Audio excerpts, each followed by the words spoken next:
Welcome, my fellow brothers, on Rival Hammer. Et bien le bonjour mes très chers ruralistes, salut tout le monde et bienvenue dans ce nouvel épisode de Rural Hammer, le podcast du Wargame à l'ancienne. Un podcast qui traverse aujourd'hui quelque part une étape obligée. On va parler des primaris. Les primaris, c'est tout simplement, depuis pas loin de 10 ans maintenant, le truc qui est au top des discussions liées au wargame. Qu'on aille au bistrot, en asso, qu'on invite des gens, qu'on fasse des ateliers peinture, c'est quelque chose qui revient très très souvent. Les primaris, qu'est-ce qu'on en pense? Est-ce que c'est bien? Est-ce que c'est nul?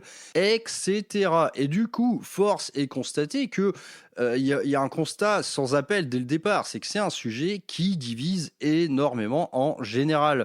Donc même si Game Workshop, tout au long de ce qu'on va appeler maintenant l'épopée primaris, et moi je dirais même la parenthèse primaris, tout ce qu'a fait Game Workshop le long de cette ère, quelque part, a consisté à brusquer le moins de monde possible. Et bien ce truc-là, moi, d'office, je trouve que c'est foiré, parce que ça fait quand même pas loin de 10 ans qu'on en parle, ça a divisé beaucoup, ça divise presque toujours autant. Bref, le cas primaris, c'est quand même un gros morceau. Donc d'office, je vous préviens, cette émission risque d'être un petit peu nébuleuse parce que parler des primaris, eh bien, ce n'est pas une mince affaire. Remontons dans un premier temps un peu dans le temps. Et on va tout simplement retourner au temps, ou bien offrir Maxou replonge corps et âme dans le hobby. Et donc une grosse partie de la redécouverte de ce hobby, ça s'est fait justement via la gamme Primaris. Et bon, disons-le tout de suite, il y a eu un réel enthousiasme dans la découverte, ou plus ou moins une redécouverte. La gamme Primaris, j'en avais vu rien du tout. Et donc je découvre ça en toute fin de V8 avec également les annonces des nouveautés qui allaient être dans la boîte Indomitus de la V9. Donc des primaris, il y en avait partout. J'ai tout découvert d'un coup et ensuite j'ai eu à me mettre sous la dent pas loin de 4 ans de nouveautés intenses, au rythme assez intense de cette gamme Primaris qui en V8 était encore quelque part en devenir. Donc tout ça s'est fait dans une espèce d'allégresse, tous les jours je découvrais des trucs et donc parmi tout ça, la grosse découverte pour moi, ça a été les nouvelles armures, donc que ce soit Gravis, Phobos, MKX, Intercessors, etc. Donc désormais, j'ai appris ça, c'est que les armures des Space Marines sont si nombreuses que même en termes de règles, en fait, l'éditeur a bien été obligé d'incarner ça autrement. Parce que d'un côté, on a de l'Intercessors à 2 points de vie, endurance 4. Pour rappel, l'ère Primaris a vu passer les Space Marine de 1 point de vie à 2. Et d'autre part, on ne pouvait plus juste jouer sur la caractéristique de sauvegarde d'armure. Et donc, ils ont fait des choix assez radicaux parfois. C'est que pour illustrer les différents types d'armure, on n'allait pas se cantonner juste à la save. On allait également faire varier les points de vie et les endurances. Donc pour ça, le châssis Gravis, c'est quand même un très bon exemple. Désormais, un châssis Gravis, c'est 3 points de vie, endurance 6. Cependant, on garde la même caractéristique de sauvegarde d'armure qu'un Space Marine standard. Donc pour les différencier, il a fallu un peu ruser en fait de la part de l'éditeur. Donc tout ça, c'était absolument énorme. Et quelque part, moi j'ai adoré tout ce que j'ai vu. Je vais pas revenir sur le cas Phobos, dont on a parlé longuement dans une émission dédiée assez récente. Là-dedans, j'aime absolument tout. Les Gravis, le discours ne sera pas bien différent. Honnêtement, j'aime toute la gamme Gravis. On peut peut-être dire que c'est la gamme la plus timide, je pense, dans tout ça. Une fois qu'on a le châssis normal Gravis, ensuite le reste ce n'est que des petites options d'équipement. Peut-être qu'ils auraient pu pousser les curseurs un peu plus loin. Moi je pense principalement aux Eradicators. Les Eradicators, quand tu vois ce qu'ils font sur une table, peut-être que la figurine méritait d'en faire un peu plus que juste un intercesseur lourd avec un fuseur. Néanmoins, ces figurines restent très cool. Et bon, d'un autre côté, on a quand même des trucs qui ont grave de la gueule, hein. Les agressors, c'est assez iconique, hein, désormais. C'est une unité que tout le monde adore. Les Inceptors, honnêtement, ils sont très très réussis aussi avec leur jump pack immense. Enfin bref, tout était cool là-dedans. Et parmi cette nouvelle gamme, naturellement, la star absolue, c'est le châssis Intercessor MKX qui, à mon sens, est absolument imbattable. Quand j'ai découvert en fait les nouveaux Intercessors Primaris par rapport à ce que fut l'escouade tactique Firstborn, honnêtement, je me suis dit, ok, c'est la meilleure actualisation possible de l'armure énergétique. Honnêtement, ce châssis, je le trouve mortel. Donc, naturellement, il est décliné à toutes les sauces, hein. On a les Hellblaster, les Infernus, les Intercessors d'assaut, et Kae Terra. Mais en tout cas, moi, ce châssis-là, de base, je l'adore. Je trouve que c'est une base idéale sur laquelle, on va pouvoir faire un petit peu tout ce qu'on veut. On peut également parler assez vite fait des blindés. Alors, les blindés, honnêtement, tout n'est pas excellent, je trouve. De base, en fait, on pensait que voilà, ces choses-là allaient remplacer les Rhinos, les Land Raiders et tout, mais en vérité, pas vraiment. On a une gamme un peu jumelle et une gamme qui en plus repose sur plusieurs tailles de châssis. Si on prend par exemple l'Impulsor, qui a un petit transport de troupes blindées léger, ce châssis de l'Impulsor, il allait servir ensuite à faire les variantes Gladiator. Donc on retrouve un peu le même esprit Rhino et Predator, hein, qui sont basés sur le même châssis, sauf que là, on gagne un petit peu en taille, mais à vrai dire, pas énormément. Il faut aller voir du côté, par exemple, du Repulsor pour avoir du gros blindé d'une taille équivalente au Land Raider. Donc, il y a beaucoup de choses à dire dans cette gamme Primaris. Moi, en tout cas, à l'époque, j'ai découvert ça en tout début de V9. Bon, sincèrement, je me suis quand même vraiment, vraiment régalé. Ensuite, en termes plutôt cette fois de jeu, le Primaris, en fait, allait inaugurer quelque part une nouvelle manière de monter son armée Space Marine. C'est qu'on allait passer vers des unités hyper spécialisé au détriment de la polyvalence. La polyvalence qui jusqu'à maintenant était incarnée par El Famoso Escouade Tactique qui pouvait regrouper un sergent qui tatane un peu au corps à corps, une arme spéciale comme un lance-flamme ou un fuseur, plus une arme lourde comme un lance-missile, un canon laser, un bolter lourd, etc. Donc là clairement c'était la polyvalence absolue. On avait du lourd, du spécial, de l'infanterie de base et un sergent qui avait son mot à dire au corps à corps. D'autant plus qu'à l'époque, ces sergents, on pouvait un peu les améliorer. On pouvait très bien leur mettre des reliques, du moins dans d'anciennes versions du jeu. Donc, l'abandon de cette polyvalence, qui est désormais vraiment actée, est-il regrettable? Donc là, point de vue personnel, pour ma part, je ne trouve pas. Moi, j'ai apprécié vraiment ce nouveau virage qui allait quelque part vers l'unité d'élite. Des unités qui étaient bonnes à faire une chose, mais pas d'autre. Je trouvais que ça amenait une vraie richesse, en fait, en termes de stratégie. Et du coup, ça impliquait des optiques d'armes différentes et là-dessus, en fait, on allait s'intéresser de près à véritablement la construction de telle ou telle escouade. Et à vrai dire, donc, moi, quand j'ai découvert ça, les Primaris, je me suis rendu compte que, ok, en fait, des Intercessors, ce n'est plus si simple. Ce ne sont plus juste des Space Marines avec des bolters. C'est des Space Marines qui vont avoir le choix entre 3 variantes de bolters. Donc, qui a été renommé pour l'occasion fusil bolter. Hein, super. On s'est rendu compte que on avait le fusil bolter standard, le fusil bolter d'assaut qui tirait de manière plus soutenue et qui du coup permettait de faire une advance en continuant de tirer, et également le fusil bolter stalker qui augmentait sa portée et qui passait à dégâts 2. Moi, ça, à l'époque, ça m'avait quand même bien plu. Tous les types d'escouades, que ce soit Intercessor, Hellblaster, etc., avaient en fait sur un plateau plusieurs choix d'armes différentes qui en faisaient des escouades encore plus spécialisées. Et donc moi, quand je me mettais à crafter ma Ravengard, par exemple, j'avais une escouade de Hellblaster qui était plutôt faite pour défendre ma zone de déploiement avec des bolters à très longue portée, des bolters Stalker, tandis qu'une autre unité, je l'avais un peu craftée pour qu'elle puisse débarquer débarquer d'un impulsor en allant vite, et donc je leur avais mis des fusils plasma d'assaut. Eh bien, depuis, l'éditeur a fait un énorme pas en arrière concernant tout ça. Donc ce pas en arrière, il s'est incarné par une extrême simplification des armes avec la sortie de la V10. C'est que tout ce que vous trouvez dans les kits Primaris, eh bien désormais c'est un seul et unique profil, et ça vaut pour pas mal de trucs, y compris les Eradicators qui avaient 2 variantes de fuseurs. Eh ben maintenant c'est pareil. Donc ça, pour moi, c'est un gros bémol. De toute manière, là, on touche du doigt ce qui est, à mon sens, un des points noirs de la V10. Pour moi, la simplification un peu too much de l'équipement ainsi que le Wargear gratos, moi, je suis pas fan. J'aimais bien, en fait, ajouter une petite dose de personnalité à mes armes, à mes escouades. Moi, globalement, je joue beaucoup MSU. Du coup, quand j'achetais un kit Primaris de 10 mecs, ben, j'aimais bien me faire 2 escouades de 5 avec chacun une petite spécialité différente. Ça me plaisait comme ça. Désormais, ce n'est plus vraiment valable.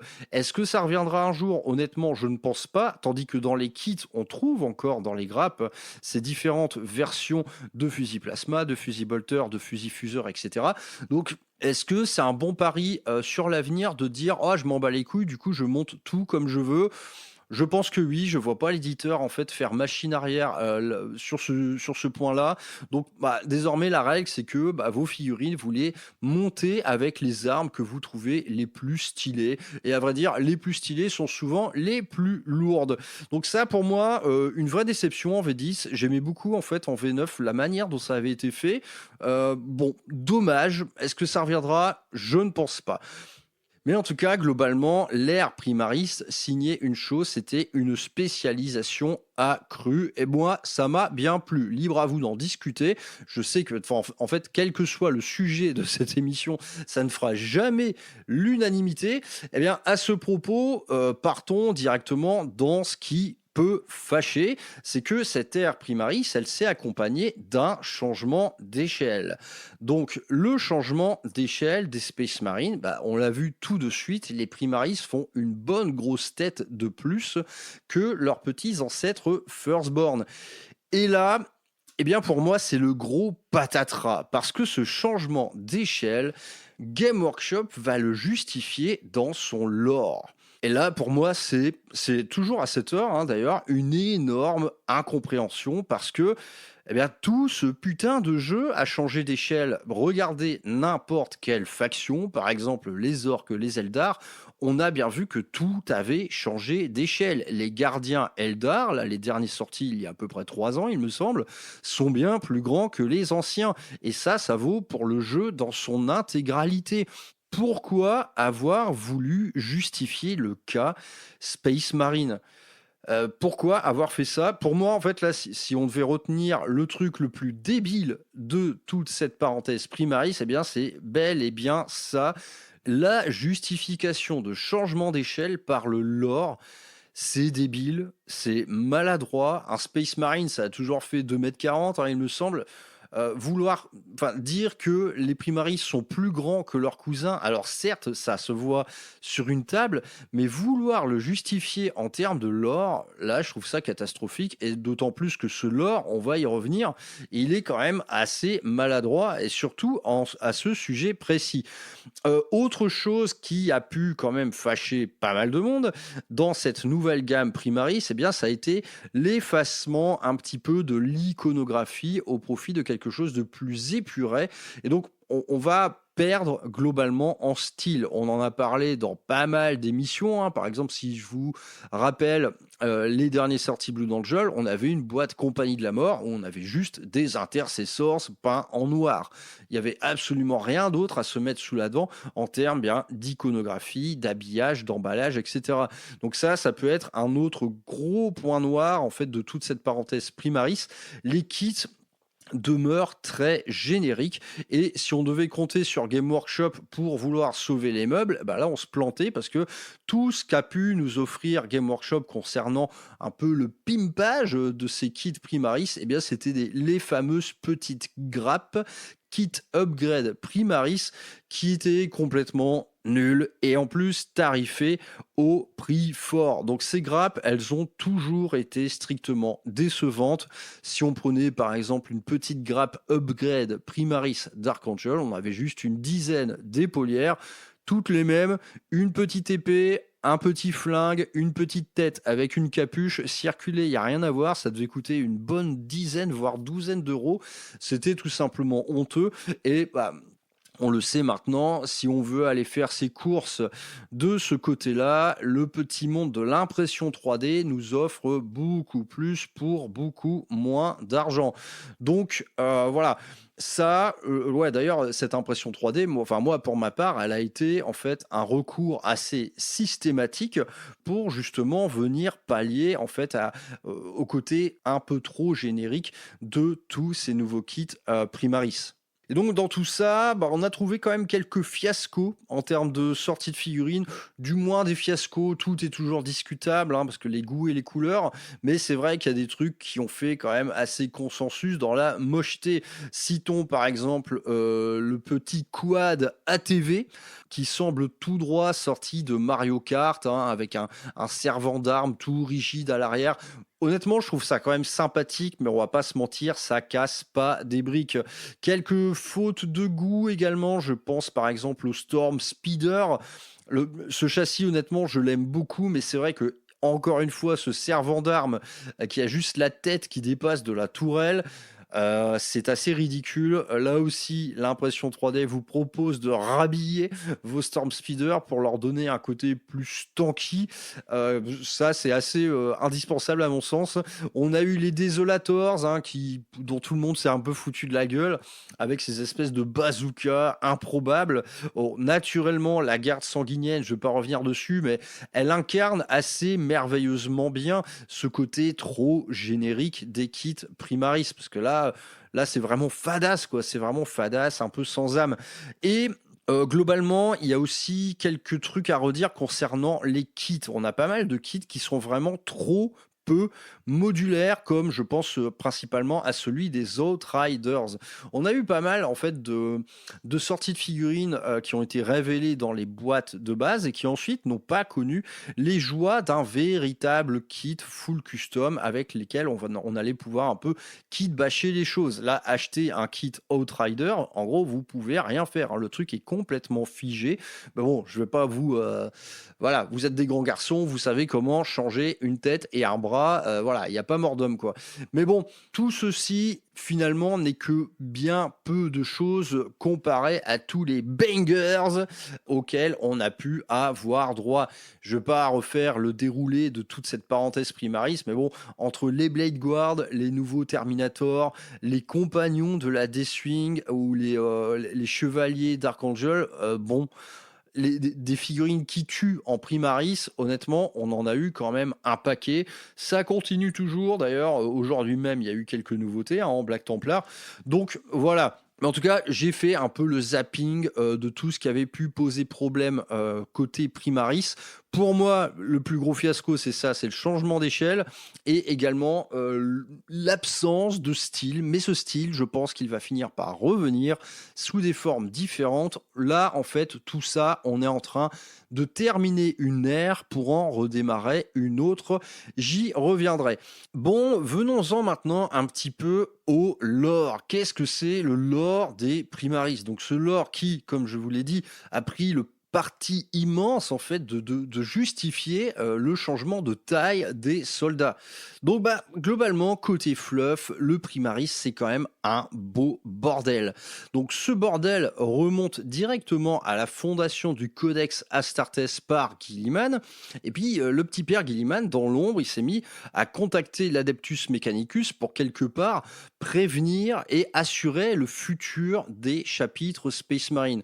Donc tout ça c'est fait conjointement avec Belisarius Cole, drôle de personnage s'il en est, et ça a pris forme sous une espèce de reforge génétique de très très longue haleine, parce qu'on parle bien de 10 millénaires de travail. Donc je ne vais pas revenir en détail sur toute la longue, quelque part, élaboration du Space Marine Primaris. Maris. En tout cas, Cole a eu toutes les cartes en main pour le faire, parce que Gilliman lui a complètement fourni un bagage génétique absolument immense, parmi lesquels il y avait les gènes de tous les Primarques.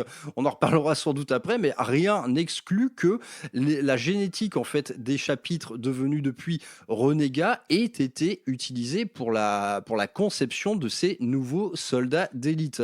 Donc une reforge génétique complètement bordélique, à vrai dire, c'est un peu un travail en aller-retour, parce que Belisarius Cole, il a eu une histoire très intense durant ces 10 millénaires, une histoire où il n'a fait que de changer de corps, changer d'idée.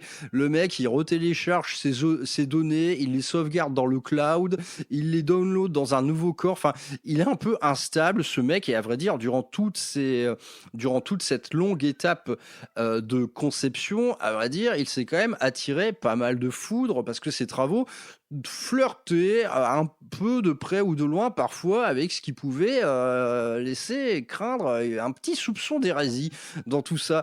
Donc la conception Primaris, elle est très longue et elle est également très nébuleuse. À vrai dire, je me suis intéressé à tout ça en détail. On va pas se mentir, c'est pas follement intéressant tout ça. Donc venons-en directement à la conclusion de ces 10 000 ans, c'est la Fondation Ultima. La Fondation Ultima, c'est ni plus ni moins que l'acte le plus fondateur en fait dans l'histoire des Space Marines depuis la seconde fondation. La seconde fondation qui a été signée Gilliman suite directement à l'hérésie d'Horus. Donc une fondation à l'époque qui consistait déjà à regonfler les rangs, parce que l'hérésie d'Horus, ça a été quand même pas mal meurtrier, et également en fait à accompagner ce nouveau découpage en chapitres, plutôt qu'en légions. Donc on a fait une seconde fondation qui allait permettre en fait de redécouper tout ça, de créer dans la foulée de nouveaux chapitres successeurs et en fait de mieux redistribuer toutes les forces. Donc c'était un gros morceau, la seconde fondation. La fondation Ultima, c'est un morceau encore plus gros. C'est tout simplement une forge massive d'armée Space Marine. Et du coup, en fait, parmi ces nouveaux-nés, on allait pouvoir bâtir des chapitres entiers, et à vrai dire, des centaines de chapitres entiers. Donc vraiment, la fondation Ultima, c'est un énorme morceau de nouveaux Space Marine, tout droit venu des cuves de Mars. Parce que là, on va parler de bébés qui sont nés en éprouvette, les gars. C'est pas très glorieux tout ça. Et on va s'en rendre compte assez vite, c'est que cette fondation Ultima, elle va faire quelque part, elle va incarner une génération assez sacrifiée. Parce que leur émergence, en fait, vient tout droit après la naissance de la Grande Faille, de la Cicatrice Maledictum. Et en vrai, à peine sortis de leur éprouvette, on allait aller au combat. Et donc, via la croisade Indomitus, cette génération fraîchement née, elle allait d'ores et déjà subir des pertes énormes. Vraiment, à peine sorti du berceau, blanc, c'est au front. Et du coup, on a eu des exemples même de chapitres entièrement composés par ces nouveaux guerriers de la Fondation Ultima disparaître. Vraiment des chapitres entiers de Space Marine qui, blanc, allez, on va tout droit dans la grande faille, c'est parti, ok, on a déjà des chapitres éteints. Donc moi, je le vois, du moins c'est un peu mon point de vue, ça, je vois ça un peu comme une génération sacrifiée, cette fondation Ultima. Par contre, elle va se montrer au-delà de toutes les espérances en termes martial. Les nouvelles armées Primaris vont très très vite briller au combat. Donc si on vient en détail un peu sur ce qui fait la différence entre un Primaris et un Space Marine ancienne génération, on a quelques ajouts quand même génétiques à l'impact considérable. On va avoir ni plus ni moins que 3 organes de plus et puis quelques dégénérescences en moins. Je pense principalement au Canis et Helix des Space Wolf. Et bien ça, avec l'ère Primaris, c'est un peu de l'histoire ancienne. Donc ici, il n'y a pas vraiment de règles parce que, par exemple, les Blue Angels vont très vite s'apercevoir que cette génération Primaris, elle sera tout aussi sujette à la soif rouge qu'à la rage noire, perdue. Mais bon, quelque part, heureusement, parce que là, déjà, on se plaint parfois de kits un peu trop génériques.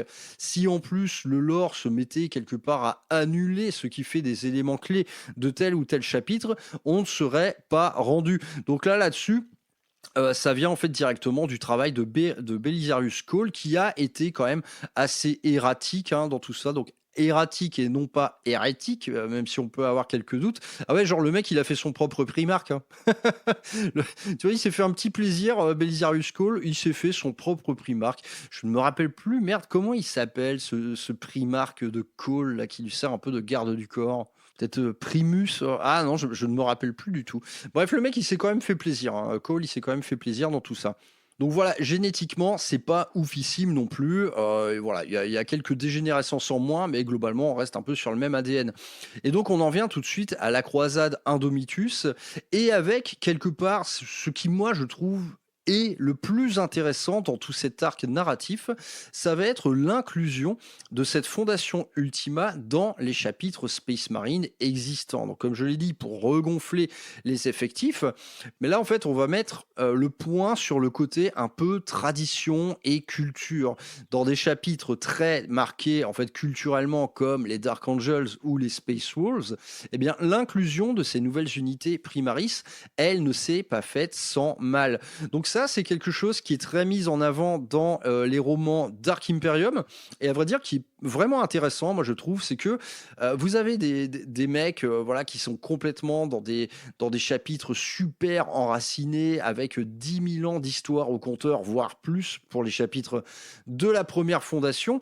Et là, on a ces bébés éprouvettes qui nous viennent tout droit de Mars. Alors certes, ils sont endoctrinés de manière en fait à être compétents en termes de savoir hein, sur tout ce qui fait quelque part l'histoire de ces chapitres qu'ils vont rejoindre. Mais tout ne se passe pas si bien que ça, et les mecs se sentent un peu lésés, et de toute manière, assez régulièrement, ils vont faire face au mépris de leurs frères d'armes, et pour en fait gagner cette confiance à venir, il va tout simplement falloir briller au combat, et chose généralement qu'ils vont faire. Donc il y a plein en fait de petites sous-intrigues très intéressantes concernant l'inclusion des primaristes dans les chapitres existants. Et ça, honnêtement, la meilleure source de lore que j'ai pu voir à ce sujet, c'est dans Dark Imperium. C'est vraiment un des gros thèmes de cette série de 3 romans. Donc là, on est d'accord, ça vaut ce que ça vaut, Dark Imperium. Moi, néanmoins, j'ai beaucoup aimé. Donc si vous ne connaissez pas tout ça, bah, jetez-vous là-dessus. Honnêtement, c'est tout simplement la source de lore la plus intéressante dès lors qu'on parle des primaris. Et donc ces primaris qui vont accomplir leur premier fait d'armes, parfois dans des escouades complètement disparates, sans héraldique particulière. Donc eux, on va les appeler les innombrables, hein, parce que la fondation Ultima, c'est vraiment des dizaines de milliers de Space Marine tout frais. Et à vrai dire, l'inclusion de chapitres, parfois, elle a pu prendre jusqu'à 100 ans. Et on a eu, en fait, sur les champs de bataille, des escouades comme ça de primaris qui, quelque part, n'étaient affiliés à aucun chapitre. Ils allaient et venaient au rythme des combats, au rythme des rencontres. Ils suivaient la croisade Indomitus dans son infinie possibilité. Et certains, après avoir brillé au combat, eh bien, se faisaient repérer par leurs frères de bataille et allaient pouvoir rejoindre tel ou tel chapitre. Mais du coup, parmi ces primaris, il y en a qui sont restés un peu un bon siècle en pleine loose, c'est-à-dire sans vraiment d'attache culturelle et sans héraldique même. Les mecs n'avaient rien sur leurs armures. Donc là, en fait, ça, dans les romans, on a souvent des points de vue différents. Il faut garder à l'esprit que, par exemple, il y a certains de ces soldats primaris qui sont vieux de plus de 10 000 ans. Ça a été des gars, parfois, qui ont été gravement blessés suite à l'hérésie d'Horus, qui ont été récupérés sur Mars et qui ont été, quelque part, reforgés génétiquement. On en reparlera, mais eux, là, qui ont plus de 10 000 ans au compteur, ça a été les premiers à franchir El Famoso Rubicon Primaris. Donc, il y a ces mecs-là, ils ont 10 000 ans au compteur. Certains étaient même conscients pendant en fait leur conservation en stase dans les tubes de Belisarius Cole.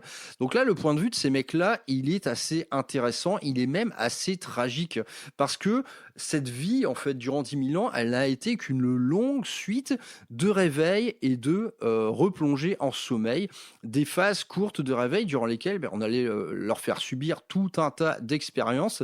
Certains, un bon paquet même, n'y ont pas survécu, mais de mémoire, dans Dark Imperium, il y a un mec là qui est en train de joindre les Nova Marines. Il fait partie de ce qu'on appelle les éveillés, sauf que lui, eh bien, il date vraiment de l'âge sombre de Terra, et il est resté 10 10 000 ans dans un état de semi-conscience, de semi-sommeil. Donc le point de vue de ce genre de type est vraiment assez intéressant. Donc encore une fois, tout ça c'est dans Dark Imperium. Donc cette nouvelle génération de Primaris, donc qu'on va appeler les éveillés, c'est tout simplement les nouveau-nés, donc qui eux seront déployés dans des rôles tactiques très cloisonnés. Ils vont en fait côtoyer d'autres types de Primaris qui vont voir le jour par la suite. Donc les éveillés. La deuxième catégorie, ça va être les endoctrinés, qui eux, ils vont être recrutés et créés par les chapitres, hein. Donc là, à ce sujet, Belisarius Cole, en fait, a fait en sorte de livrer quelque part à chaque chapitre Space Marine un petit package d'équipements, une espèce de labo mobile qui allait permettre en fait aux apothicaires de chaque chapitre de concevoir eux-mêmes leur nouveau-né Primaris. Mais cette fois, en y intégrant eh bien, l'héraldique, la culture, les traditions et blablabla. Donc il allait filer le matos nécessaire pour ça. Et donc cette race de Space Marine Primaris qui va être créée par l'apothécarion de chaque chapitre, on va les appeler les endoctrinés. Et dernière catégorie de Primaris, ça va être les élevés, donc ceux qui franchissent le Rubicon Primaris. Donc ça, ce truc-là, idem, en termes de lore, ça ne s'est pas fait sans maladresse parce qu'on nous a vendu le truc comme quelque chose d'absolument mortel où tu as plus d'une chance sur deux d'y passer. Et ben, rétrospectivement, on ne connaît pas grand monde qui y est passé, hein. Donc ça, c'est assez rigolo. Le Rubicon Primaris. Là encore, il y a une espèce de move assez dangereux de la part de l'éditeur qui s'est mis, encore une fois, à vouloir justifier via le lore ce qui va être tout simplement des changements de figurines. L'un des premiers d'entre eux, ça a été Marneus Calgar. Et bien voilà, il sort sous la forme d'une figurine beaucoup plus massive, il est plus gros, il a un nouveau châssis d'armure MKX. Et du côté du lore, on va s'amuser à dire que ouais, ça a été un des premiers à franchir le Rubicon Primaris. Il a donné l'exemple, un bon paquet de ses frères a suivi. Mais bon, le résultat, c'est qu'il n'en est pas mort, quoi. Et à vrai dire, quel que soit le personnage spécial dont on parle, aucun d'eux n'est mort. Et d'autres trucs un peu plus bizarres, c'est que parfois, on a une nouvelle figurine de personnage nommé de l'univers de 40K. Allez, prenons les Martès, par exemple. Donc, on voit bien que les Martès est passé par la primarisation. Il a une armure MKX et tout, il est tout beau. Non, en fait, dans le lore, lui, il l'a pas passé le Rubicon. Donc du coup, pourquoi il est plus grand? Pourquoi il a une nouvelle armure? Bref, voilà. Des maladresses comme ça, honnêtement, il y en a légion. Et là encore, j'ai trouvé que justifié par le lore des changements de figurines de personnages nommés, c'était vraiment très dangereux. De toute façon, on va le voir dans cette émission. Moi, je trouve que Game Workshop s'est compliqué la vie de ouf concernant les Primaris. Les choses auraient pu être tellement plus simples. Mais donc voilà, je vais un peu finir sur le lore. Comme je vous l'ai dit, c'est pas follement intéressant le lore Primaris. En tout cas, si vous voulez avoir quelque part ce qui est à la fois la plus grosse vitrine de la gamme Primaris, plus en fait ce qui fait la richesse de son lore, c'est Dark Imperium. D'ailleurs, c'est assez rigolo, c'est que dans Dark Imperium, tous les nouveaux types d'unités Primaris auront leur petit récit de gloire. Donc même sur des trucs complètement oubliés des joueurs, comme les Reavers ou les Suppressors, eh bien dans Dark Imperium, tout le monde aura son petit moment de gloire. Et parfois, ça ressemble vraiment à un truc qui est juste là pour te donner envie d'en acheter. En tout cas, tout ça, c'est quand même très bancal. La justification du changement d'échelle, le Rubicon Primaris qui concerne certains personnages et pas d'autres. Bref, tout ça, c'est assez compliqué, c'est assez bancal aussi. Je vous propose qu'on referme cette parenthèse de lore qui, pour moi, reste en fait quand même un échec. Malgré toute la bonne volonté dont ils ont pu faire preuve, on est sur un truc complètement bancal à mon sens, quoi. Donc venons-en maintenant aux règles de jeu. En gros, qu'est-ce que ça a donné les Primaris en termes de règles dans les codex sur table? Donc là, je vais vous faire part de ma propre expérience qui a été une vraie reprise du jeu en début V9. Hein. J'ai pas vraiment joué à la V8. Et donc tout ça, c'était assez remarquable dès lors que vous aviez un codex Space Marine V9 dans la main. C'était qu'on était en face d'un codex complètement schizophrène et surtout beaucoup trop épais. Les codex Space Marine étaient réellement énorme parce que il regroupait à la fois toute la nouvelle génération de Primaris et également un gros paquet de Firstborn qui soit n'avaient pas encore eu les faveurs d'un nouveau kit et donc d'un changement d'échelle, ou soit des trucs qui étaient un peu là par défaut et parfois des trucs qu'on sentait bien que l'éditeur n'osait tout simplement pas enlever, comme l'escouade tactique. L'escouade tactique, très officiellement, elle est remplacée par toutes les variantes d'Intercessors, mais Game Workshop l'a laissé quand même là. On se dit, ouais, est-ce qu'on va enlever ça maintenant? Peut-être qu'on va attendre une version de plus pour le faire. Donc on était sur des codex absolument géants et qui était complètement schizo parce que une bonne partie en fait de toutes les règles, que ce soit les stratagèmes ou les reliques à l'époque, qui sont depuis devenus des améliorations, eh bien il y avait 95% de ces règles spéciales qui ne pouvaient tout simplement pas s'appliquer au Space Marine Firstborn, créant en fait d'office un gros déséquilibre au sein même du codex. Donc le résultat de tout ça, c'est que c'était des armées bizarres. On avait des armées bizarres qui étaient multi-échelles, multi-spécialités, où les Firstborn en fait étaient clairement pénalisés et en fait représentaient parfois des listes difficiles à assumer pour qui était par exemple un joueur historique Space Marine qui avait une énorme collection de Firstborn. Il était quand même difficile d'aligner le vieux Dreadnought quand en face tu avais la version Redemptor qui jouissait bien de toutes les règles spéciales, voire des stratagèmes, alors qu'en fait ton petit Dread là qui avait beaucoup moins de PV, beaucoup moins d'endurance, qui tirait beaucoup moins fort, en fait il avait rien pour lui, d'autant plus qu'il n'était pas donné en points. Ça aussi c'était quelque chose d'assez frappant, on se rendait compte que si les châssis Primaris étaient quand même assez accessibles en points, de toute manière, globalement, en termes de coûts en points côté Space Marine, ça fait plus de 5 ans maintenant que c'est la braderie où les coûts en points ne cessent de baisser. Eh bien, à côté de ça, les unités Firstborn, elles étaient assez coquettes en termes de coûts en points. Et donc, on se retrouvait avec des listes vraiment difficiles à assumer dès lors qu'on se prenne en fait au jeu de mélanger les deux. Et pour celui qui jouait full Firstborn, là d'office, ça inscrivait le truc dans ce qu'on allait appeler une liste molle Space Marine. Mais bon, tout ça, c'est une parenthèse. Ça a été une longue parenthèse, on va dire, les Primaris, on est quand même sur une durée de pas loin de 10 ans. Ça fait pas loin de 10 ans qu'on a des armées comme ça, Space Marine, toutes cheloues, avec différentes échelles, voilà, quelque chose de très disparate.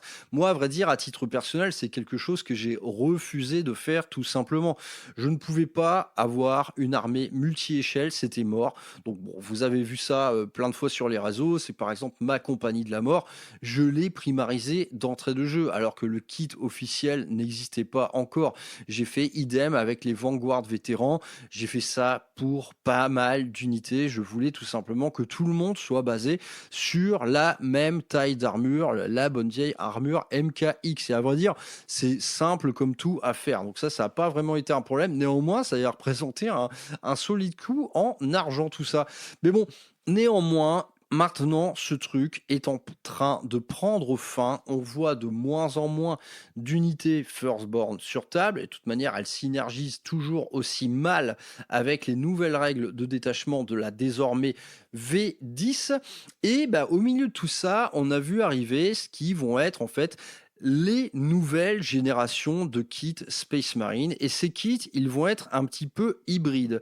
Ça a eu lieu de mémoire la première fois avec le kit de Stengward. Le kit de Stengward, donc il était sans surprise basé sur de l'armure MKX nouvelle génération, mais il s'est mis à intégrer plein de petits éléments d'armure plus ancienne, donc que ce soit MK5, 6, 7, blabla, et puis beaucoup plus d'iconographie qu'avant.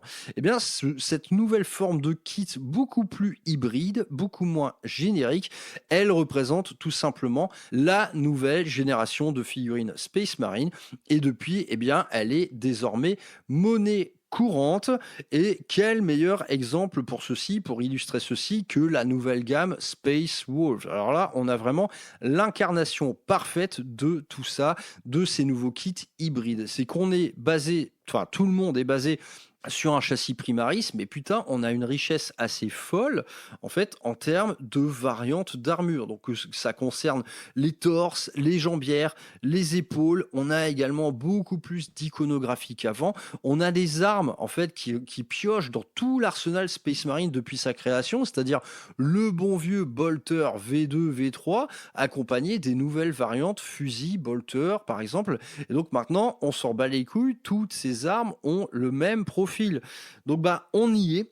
Ça incarne à merveille ce qu'est la fin de la parenthèse Primaris. Fini en fait d'avoir des armées qui regroupent des châssis d'une part hyper modernes, hyper grands, hyper génériques et d'autre part des vieux kits tout petits, hyper iconisés. Voilà, ça c'est fini. Maintenant, en fait, on fait l'alliance des deux et j'ai envie de dire, c'est pour le mieux, tant ces nouveaux kits sont une réussite à tous les niveaux. Je vous l'ai dit tout à l'heure, aujourd'hui même, il y a eu des nouveautés. Par exemple, en Black Templar, on a un porte-étendard de toute beauté et on a l'Execrator qui est une nouvelle variante du Chaplain. Idem, ces nouveautés-là illustrent à merveille tout ça. C'est qu'on a maintenant des kits Primaris qui empruntent à tout ce qu'ont pu être les Space Marines dans leur histoire, mais avec des variantes super modernes et cette fois hyper iconographiées. Donc là, j'ai envie de dire, en tant que joueur Space Marine, en termes de figurines, les 10 prochaines années, on va vivre notre meilleure vie de hobbyiste SM. Ça me paraît absolument évident. Autre facteur qui marque en fait plus que quiconque la fin de cette parenthèse Primaris, c'est que le terme Primaris, il n'est plus nulle part. Ouvrez un codex Space Marine récent, il n'y a plus de Primaris nulle part. Le distinguo n'est plus fait, on n'a plus en fait au sommet des datasheets des trucs comme Primaris Intercessors. Non, c'est tout simplement le bon vieux retour des Space Marines tels qu'on les a toujours connus. Donc n'aurait-il pas été plus simple d'avoir fait ça dès le début? Parce que là, quand même, bout à bout, on se tape une espèce de période transitoire qui a été extrêmement longue, quoi. Donc une parenthèse durant laquelle en fait l'éditeur a fait tous les efforts et parfois le plus maladroitement du monde pour froisser le moins de gens possible. Mais ça, je vous l'ai dit d'entrée de jeu, en vrai, c'est un échec parce que le truc a été quand même assez clivant du début à la fin. Donc en vrai, qu'est-ce qu'il aurait fallu vraiment faire? Alors là, c'est la grande question. Je ne prétends pas avoir la réponse, mais désormais, j'ai quand même un point de vue à ce sujet. Moi, mon parti, ça aurait tout simplement été de faire des nouveaux Space Marines. Ok, on change d'échelle, mais en fait, on l'illustre même pas par le fluff ou je ne sais quoi. On fait une nouvelle génération de figurines Space Marine auxquelles on va ajouter des renforts. Et ces renforts, ça aurait pu être par exemple les armures Gravis, les armures Phobos, bref, tout ce qui n'était pas du Space Marine classique. Mais le problème de tout ça, c'est que ça aurait mis des millions de joueurs sur la paille. Mais en vérité, était-ce vraiment différent avec, allons carrément sur la V3, quoi. En V2, déjà, les Space Marines étaient une des factions les plus jouées. La V3 a tout simplement réinventé toute la gamme avec un changement d'échelle. À vrai dire, personne ne s'en est plaint. Tout le monde était même très, très content. Donc, pourquoi, cette fois, il y a eu de la part de l'éditeur des moves, en fait, extrêmement timides, extrêmement prudents, prenant, en fait, même tous les risques à ce sujet, jusqu'à écrire du lore vraiment pas terrible, quoi. Voilà, moi, mon parti pris, ça aurait été ça, c'est ok, les nouveaux Space Marines, et à vrai dire, comme c'est le cas pour toutes les nouvelles factions. Quand on a vu les nouveaux guerriers aspect Eldar, naturellement, ils ont changé d'échelle. Par rapport aux anciens, personne n'a trouvé rien à y redire, tout le monde était très content d'avoir des nouvelles figurines. Pour moi, ça aurait été vraiment le cas pour les Space Marines également. Donc en vrai, je trouve que Game Workshop, mais c'est compliqué la vie à un point. Mais à un point vraiment délirant, quoi. C'est toute cette prudence, toute cette réserve dont ils ont pu faire preuve, mais ils se sont compliqués la vie comme des malades, quoi. Vraiment à tous les niveaux, que ce soit dans les kits, dans le lore, en termes de règles, hein, à vouloir quelque part assumer en termes de règles la différence primariste firstborn. Mais putain, c'était une vraie connerie, quoi. C'était une vraie connerie. Je me rappelle en V9, t'avais vraiment les stratagèmes étaient comme ça. C'est une unité primaris de votre armée a le droit au tel ou tel stratagème. Bah putain, mais vous auriez pas pu mettre une unité Space Marine tout bêtement et les règles se seraient appliquées à tout le monde et en fait on aurait eu des mécaniques de jeu beaucoup moins bizarres qu'elles n'ont pu l'être en fait durant toutes ces V9 où vraiment moi en V9 j'ai vraiment le souvenir d'armées Space Marine mais qui parfois s'attachaient hein, sur le champ de bataille quoi. C'était vraiment pas très beau quoi. Donc tout ça c'est vraiment Games, je trouve, qui s'est compliqué, mais vraiment à un point déraisonnable, quoi. Mais en vrai, je pense que aucune bonne solution n'aurait pu contenter tout le monde. Euh, Game Workshop s'est compliqué la vie. Mais quelque part, il a peut-être sans doute limité la casse par rapport à ce qui aurait pu être une espèce de shitstorm, hein, comme on en voit très souvent maintenant, mais bon, ce sont des choses qui se passent uniquement en ligne, tout ça. Est-ce que vraiment ça aurait été un shitstorm du feu de Dieu que Game Workshop dise tout simplement, ok, on change tout en Space Marine? Je ne sais pas trop, tout en continuant de rendre jouables les anciennes unités, mais ces anciennes unités, parfois, elles étaient remplacées par des nouvelles. Enfin, en gros, c'était compliqué et donc la réponse de Game Workshop, elle a été compliquée. Donc tout ça, de toute façon, maintenant, on peut l'oublier. Je pense que il n'y aura plus vraiment à l'avenir de débat plutôt Team Firstborn ou Team Primaris. Parce que quand on regarde une nouvelle gamme comme les Space Wolves, si tu veux, la team Firstborn, elle a plus grand chose pour elle. Hein. Ces mecs là qui n'en débordent pas là depuis 10 ans, je fais non, je continuerai toujours de jouer Firstborn. Bah ouais, mais mec, bon, faire un effort là. Quand tu regardes une nouvelle gamme comme les Space Wolves, qu'est-ce qu'il te reste comme argument? Parce que là, tu vas mettre sur table des Dreadnoughts avec 9 points de vie. Est-ce que c'est encore défendable tout ça? À vrai dire, moi, j'ai pas de parti pris à ce sujet. Naturellement, j'ai toute la sympathie du monde pour tout ce qui est un châssis Firstborn, hein, tout simplement parce que ça a été ma jeunesse et mes premiers ébats en tant que Blood Angel avec des mini Marines là, qu'est-ce qu'ils étaient mignons. Mais à l'heure actuelle, non. Par contre, pour ma part, il est hors de question que je joue ça et encore moins que je n'en peigne. Alors là, c'est foutu, c'est mort, plus jamais.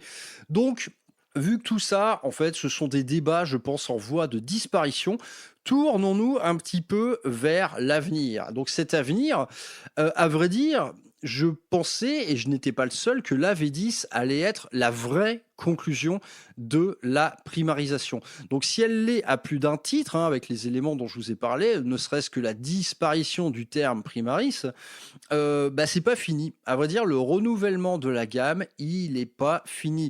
Donc il ne reste plus grand-chose à faire du côté de la simple actualisation de figurines Firstborn résiduelles. Je pense par exemple aux Vanguard vétérans, les Terminators d'assaut. Voilà, il reste eux, mais ça va pas tarder en fait. Là, à mon avis, dans 6 mois, on a des Vanguard Primaris ou pas d'ailleurs, juste des nouveaux Space Marine en réalité, et des Terminators d'assaut refaits à la bonne échelle. Il nous manque plus de trucs du côté des personnages. Là, on a vraiment des trucs à trous. Je pense principalement aux listes les plus thématiques, comme un gars qui va jouer White Scars. Bah, évidemment, il a bien envie d'avoir plus de personnages que le chaplain à mettre sur une moto. Donc, un capitaine moto, un psyker moto, un lieutenant moto, à vrai dire, tout est possible. Il manque encore pas mal de choses également dans les variantes d'armure. Par exemple, pourquoi pas avoir un petit lieutenant Gravis ou un psyker Gravis. Tout ça, ça peut être sympa. Donc là, franchement, Game Workshop, ils ont 20 ans devant eux, en fait, pour nous sortir du personnage à foison dans toutes les variantes possibles. Là, je pense, de toute manière, on va se régaler à ce sujet dans l'avenir, comme nous l'ont fait voir, en fait, les actualités du jour en Black Templar. Donc, les vraies hypothèses pour l'avenir, en fait, du Space Marine. est-ce qu'on va voir revenir en fait ce que sont les icônes Firstborn? Et là, la vraie question c'est ça, c'est est-ce qu'il y aura une nouvelle escouade tactique? Est-ce qu'on va avoir le retour quelque part de la sainte polyvalence de l'escouade tactique à Warhammer 40 000 sous une forme actualisée? Même question pour le Rhino. Au début, le Rhino, on s'est dit, ah ok, maintenant c'est remplacé par l'Impulsor, donc voilà, châssis plus léger, plus moderne et blablabla. Ben maintenant, on n'en est plus si sûr en fait, hein. On vient de voir le drop pod refaire apparition, et ben pourquoi pas tout simplement redesigner le Rhino. Même constat pour le Land Raider, même constat pour les Centurions. En théorie, ces trucs-là, tous ces trucs étaient censés être remplacés. Le Land Raider, en vérité, il s'est fait remplacer par le Repulsor. Mais est-ce qu'ils peuvent vraiment remplacer des icônes pareilles? Là, c'est difficile, hein. Vous imaginez un Warhammer 40 000 sans Rhino et sans Land Raider? À mon sens, il y a putain de pas moyen. Bon, n'empêche, ces kits là, ils font toujours bonne figure quelque part. Un Land Raider, ça aura toujours de la gueule. Mais est-ce que ça va être ça finalement la surprise Primaris? C'est de remettre quelque part au goût du jour des unités Firstborn qui étaient sans doute en fait destinées à disparaître. Voilà, ça peut être un des gros sujets. L'escouade tactique, est-ce qu'elle va être primarisée? Ça, honnêtement, c'est vraiment, je pense, la plus grande inconnue concernant l'avenir de la gamme. Suite des théories à venir, en fait, ces théories d'actualisation, elles s'accompagnent de pas mal de fantasmes également, parce il y a encore en fait des trucs super iconiques et donc cette fois super stylisés qui n'ont pas eu les faveurs de la nouvelle gamme. Et là, on pense, bah, en fait, tout ce à quoi on va penser, à mon avis, ce sont des nouveautés qui sont déjà dans les tuyaux. Parlons, par exemple, de la Ravenwing, une full Ravenwing avec les nouvelles échelles, les nouveaux châssis. Oh là là, ça va tuer, hein. Des Storm Speeder là, avec iconographié de partout, des nouveaux Outriders, mais cette fois avec toutes les variantes d'armes Dark Angel, avec l'escouade de commandement à moto. Oh là là, ça sent le gros kiff, hein. Bah bon, on espère, hein, parce que techniquement, la nouvelle garde sanguinienne Primaris, c'était censé être un gros kiff aussi. Il manque également ce qui est sans doute une des factions les plus attendues de tout le jeu, ce sont les Grey Knights. Là, ici, voilà, des nouveaux Grey Knights avec nouvelle armure Terminator et tout, en mode paladin, super iconographié. Waouh, ça, évidemment, qu'on va pleurer. Mais bon, en tout cas, on aurait bien aimé la voir en V10, hein, cette nouvelle gamme, parce que putain, le joueur GK est tellement malheureux. Et autre question probable, eh bien, c'est les Custodes, hein. Les Custodes sont sortis, si ma mémoire est bonne, vraiment peu de temps avant la nouvelle gamme Primaris. Et donc, cette nouvelle gamme Primaris, c'était tout simplement la boîte de base Dark Imperium. Eh bien, les Custos, quelque part, sous leur forme actuelle, ils ne sont pas à la bonne échelle. Ils font tout simplement la même taille qu'un Primaris, alors qu'ils sont censés être quand même un chouille plus grand, pas loin d'une tête de plus. Est-ce que un jour on va voir le retour des Custodes avec cette nouvelle formule, changement d'échelle et tout? Bon, là, il y a du boulot, hein, on parle quand même d'une armée entière. Pas sûr que ça ait lieu d'ici demain, quoi. Et donc, bah, la suite, en fait, des actualités Primaris en figurine, ça va être tout simplement, eh bien, comme je l'ai dit, le retour à des choses beaucoup plus stylisées. La parenthèse Primaris générique est terminée. Maintenant, Game Workshop, en fait, il a 20 ans devant lui pour venir enrichir toutes les gammes avec du primarisme, cette fois qui en a au cul, quoi. Donc on pense par exemple à des futurs gardes-loups, enfin les chevaucheurs de loup tonnerre, tous les vétérans, à vrai dire ça, les vétérans, on peut en faire pour tous les chapitres, on peut très bien imaginer un kit primaris de vétérans Blood Angel en jump pack. Là, à vrai dire, il y a 2 décennies de nouveautés à meubler dans tout ça, y compris toutes les variantes d'armure Terminator, spécialisées par chapitre, des unités iconiques qui ont en fait disparu des rangs Firstborn qui ne sont toujours pas revenus, comme le Dreadnought Librarian Blood Angel, des Vanguards Ravenguard, là avec une double paire de griffes, l'escouade de commandement de la Deathwing, enfin bref. L'éditeur, en fait, il en a sous le coude pour un temps, mais ouais, théoriquement infini, quoi. Donc bah là, finalement, qu'est-ce qui va se passer? Bah les gars, c'est qu'on va se régaler, quoi. La parenthèse Primaris est terminée. On va vite oublier ces kits un peu trop génériques. Maintenant, en fait, toutes les nouveautés à venir, elles vont se faire sous le signe d'un look mais très très marqué en jouissant eh bien, de toutes les bases qu'a posé la nouvelle gamme Primaris en termes d'échelle, de modularité, de présentation, etc. Donc là, en vérité, eh bien, les joueurs SM, on est bien content de voir se refermer cette parenthèse Primaris à laquelle il ne reste quasiment plus rien à faire. Hein. Comme je l'ai dit, voilà, les Centurions, les Vanguard Vet, Terminator d'assaut et tout. Mais en gros, on a presque fait tout le tour de la gamme réactualisée. Et bah, à l'avenir, ce qui va se passer, c'est qu'on va se taper les plus belles figurines du monde, comme le montre très bien cette nouvelle game Space Wolf, vraiment parfaite à tous les niveaux.